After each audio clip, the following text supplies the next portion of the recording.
강아랑의 정치톡 시간입니다. 12월 27일 시선을 집중시킨 정치 뉴스 만나보시죠. 네, 첫 번째 정치톡은 신경전 2라운드입니다. 윤석열 국민의힘 대선 후보와 이준석 대표 간의 신경전이 날로 거세지고 있습니다. 이른바 윤핵관 문제로 선대위 직책을 모두 내려놓은 이 대표. 최근 윤 후보와 선대위를 겨냥한 공개 비판을 이어가고 있는데요.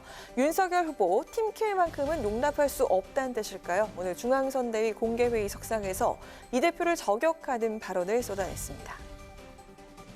이제 선거가 얼마 남지 않아서 비상 상황이고 가장 중요한 시기입니다. 누구도 제3자적 논평가나 평론가가 되어서는 곤란합니다. 직접 문제를 해결하는 자세를 가져야 하고 당원 누구도 당의 공식 결정과 방침에는 따라야 합니다. 한 사람 한 사람이 대선 후보라는 생각을 해주시기를 부탁드립니다.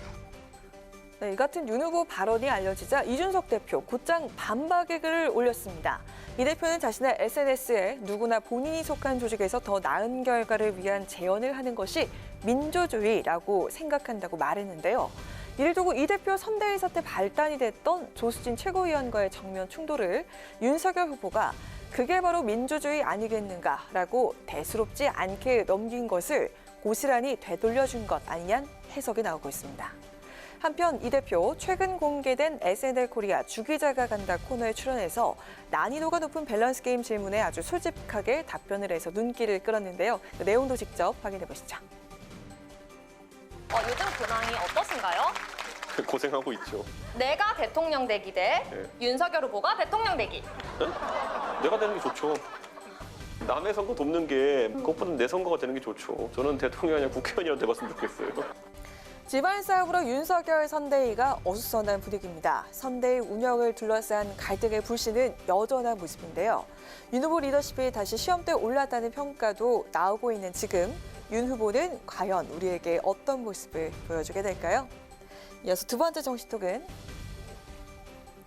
치솟는 몸값입니다. 이재명 더불어민주당 후보와 윤석열 국민의힘 후보가 차기 대선 주자 지지도에서 초박빙의 승부를 이어가고 있는 가운데 안철수 국민의당 대선 후보의 몸값이 연일 치솟고 있습니다. 양강 대선 후보의 지지율 싸움이 치열해질수록 안 후보를 향한 러브콜도 쇄도하고 있는데요. 무엇보다 민주당과 국민의힘은 안 후보와 단일화 가능성을 앞다퉈 언급하는 등 안철수 끌어안기에 공을 들이고 있습니다. 먼저 송영길 민주당 대표는 안 후보를 야권에서 가장 의미 있는 후보라고 한격 축혀 세우면서 공개적으로 이재명 후보와 안철수 후보의 연대 가능성을 시사했습니다. 송 대표는 안 후보는 V3 백신을 만들고 4차 산업에 대한 고민이 확실한 국가 발전을 위해 꼭 필요한 분이라면서 같이 연합해서 자신이 생각한 아이디어를 키울 수 있다면 의미가 더 있을 것이라고 말했습니다. 국민의힘 역시 안 후보와의 접점을 늘리면서 소통 창구를 마련하는 데 주력하고 있는데요.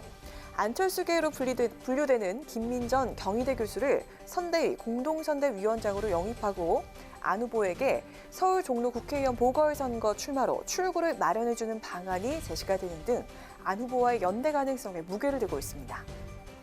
양강 후보에게 실망한 일부 유권자들이 안철수 후보에게로 옮겨가면서 좀처럼 침체를 벗어나지 못하던 안 후보 지지율이 조금씩 상승하고 있습니다. 안 후보는 자신에게 쏟아진 러브콜을 외면한 채 누구의 제안에도 관심이 없다는 입장을 밝혔는데요.